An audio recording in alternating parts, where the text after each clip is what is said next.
Gjatë ditëve të fundit ka marrë goxha shumë raportime të njerëzve që po kanë problem të gjejnë NaCl dhe glukozë që përdoren për infuzione. Pra,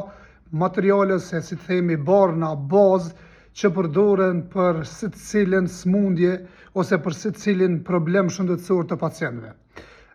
Por sot ka ndodhur një raportim që më ka prekur goxha thellë për shkak se një djalë i ri që e dashura e tij ishte operuar ditët e fundit, nuk ka arritur të gjej glukozë që përdoret,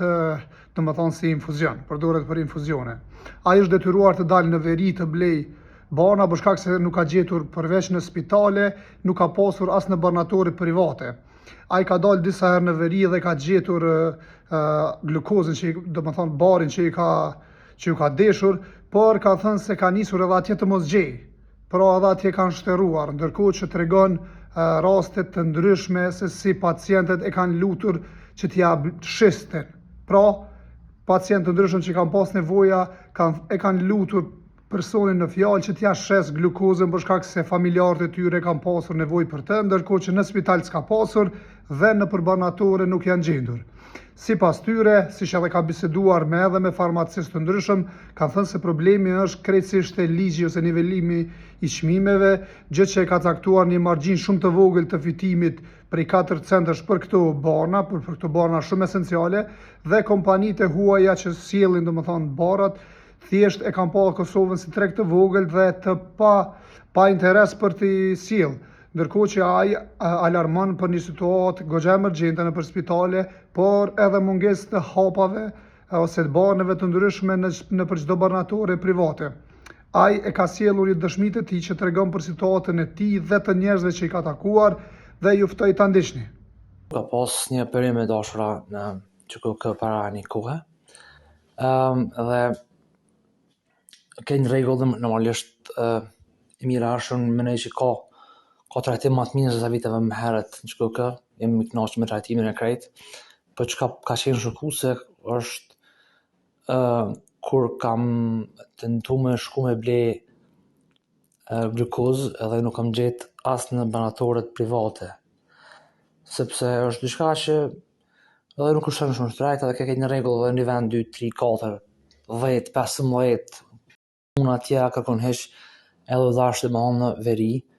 me shku i marrë, po atje disa po dëgjova që janë duke u harxhu. Ka pas raste që dikush ka thonë familjarët që janë zar apo mashet glukozën, sepse aty ka njerëz që vinë me urgjenca. Edhe për mua ke shumë e pakuptueshme që është të mundur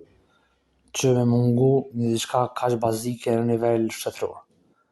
Edhe mendoj që definitivisht diçka duhet më bëj që ka dhe që është problemi që ka shkaktu mungesën e një seni kaq bazik, sepse shumë shpejt edhe ato pëmrej glukozët apo senet e fundit që kanë mbet në për spitale, emergjenca, kanë më shpenzu,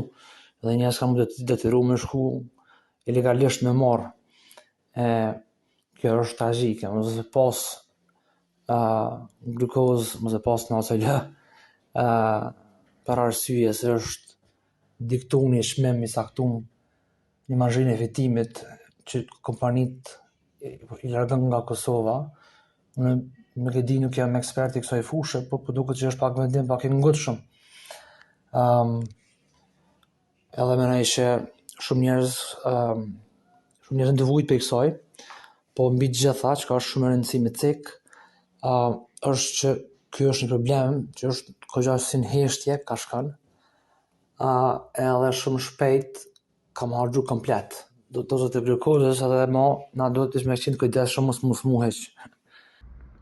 Pra, si që dëgjuat, ai e çon hallin e vet se s'po mund të gjej glukozë për të dashurën, ndërkohë që arsye të tilla ka pasur edhe më herët, pra raportime se ka mungesë të këtyre materieve që përdoren për